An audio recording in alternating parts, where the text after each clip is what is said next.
नाज़रीन, पाकिस्तान और हिंदुस्तान की जंग ने इंडिया को रीजन का बदमाश नहीं रहने दिया।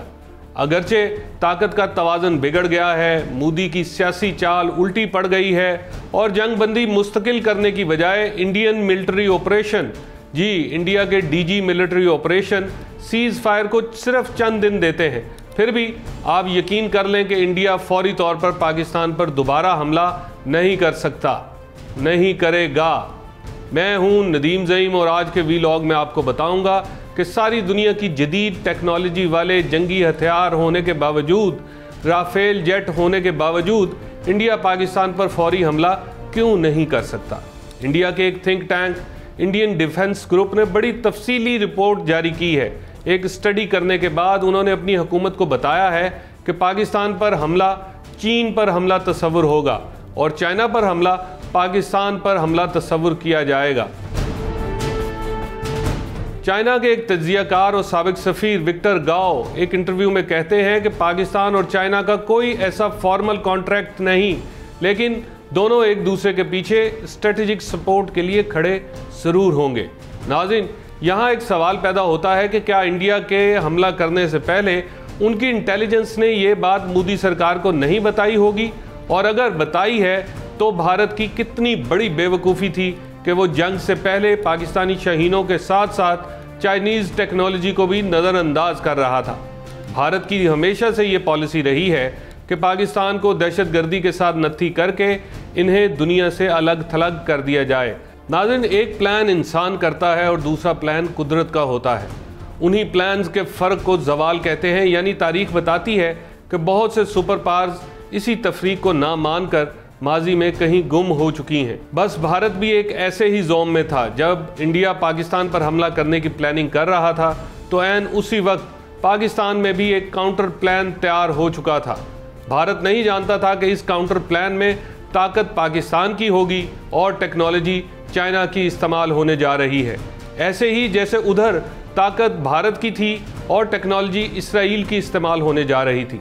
और 10 मई की सुबह वो वक्त आ गया जब फैसला होना था, जब भारत का सारा डिफेंस सिस्टम पाकिस्तान के ताबे हो चुका था। इसराइली और रशियन टेक्नोलॉजी पर शाहीन झपट चुके थे और भारतीय फिजाओं पर पाकिस्तानी शाहीनों का कब्जा हो चुका था, और ये कब्जा थोड़े वक्त के लिए नहीं, कई घंटों तक रहा। फ्रांसीसी राफेल उड़ नहीं पा रहे थे, रशियन S-400 नकारा हो चुका था। भारतीय मिसाइलों को ऐसे प्रोग्राम दे दिए गए थे कि वो भारत से भारत को मार कर रहे थे। जी, ये होता है ना, जहाज़ के ज़मीन से फ़िज़ा में मार करने वाला या फ़िज़ा से ज़मीन पर मार करने वाला, तो मिसाइलों को ऐसे प्रोग्राम फिट कर दिए गए थे कि भारत से भारत को ही निशाना बना रहे थे उनके अपने मिसाइल।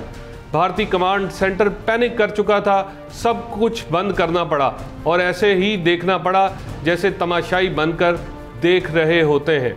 पूरी दुनिया पाकिस्तानियों की मिलिट्री ताकत को देख रही थी कि भारतीय फ़िज़ाओं में पाकिस्तानी त्यारे अब भारत के साथ क्या सलूक करते हैं। लेकिन पाकिस्तानी एयरफोर्स ने किसी सिविलियन एरिया में अटैक नहीं किया और सिर्फ भारतीय बेसिस और मिलिट्री इंस्टॉलेशंस को ही उड़ाया। और ये भारत के एक think tank the centre for joint warfare studies ने एक तफसीली रिपोर्ट के ज़रिए मान लिया है, एतराफ़ कर लिया है कि चाइना ने पाकिस्तान को जो सैटेलाइट टेक्नोलॉजी दी उसे भारतीय एयरफोर्स काउंटर ना कर सकी। चाइना तो पहले ही पाकिस्तान का शुक्रिया अदा कर चुका, लेकिन अब भारत को पता चल गया है कि चाइना ने सैटेलाइट इंटेलिजेंस या एरियल इंटेलिजेंस भी पाकिस्तान को दी थी। ये हकीकत है कि चाइना और पाकिस्तान एक दूसरे के लिए खड़े रहेंगे और मुस्तकबिल में भी ये एक दूसरे का साथ देंगे। एक भारतीय पॉलिसी बल्कि साजिश ये भी रही है कि पाकिस्तान और चाइना को करीब ना आने दिया जाए, यानी भारत 150 करोड़ की तजारती मंडी चाइना को ऑफर करे और ताल्लुकात बढ़ा ले और पाकिस्तान के साथ चाइना को न्यूट्रल कर दे। लेकिन भारतीय इंतहा पसंद वज़ीर आज़म नरेंद्र मोदी ने अपनी ताकत के जोम में, ओवर कॉन्फिडेंस में ऐसा नहीं किया, जिसका नतीजा दुनिया के सामने ऐसा निकला कि अब इज्जत बचाने के लिए और बैलेंस ऑफ पावर को ठीक करने के लिए खित्ते में पाकिस्तान ही नहीं, भारत को चाइना के साथ भी जंग करना होगी, जिसका ख्याल भी दिल में लाना भारत की मुकम्मल तबाही के अलावा और कुछ नहीं होगा। नाज़रीन, आज की वीडियो के लिए इतना ही। मिलेंगे अगली वीडियो में किसी अगले टॉपिक के साथ। तब तक के लिए इजाज़त दीजिए। अल्लाह हाफ़िज़।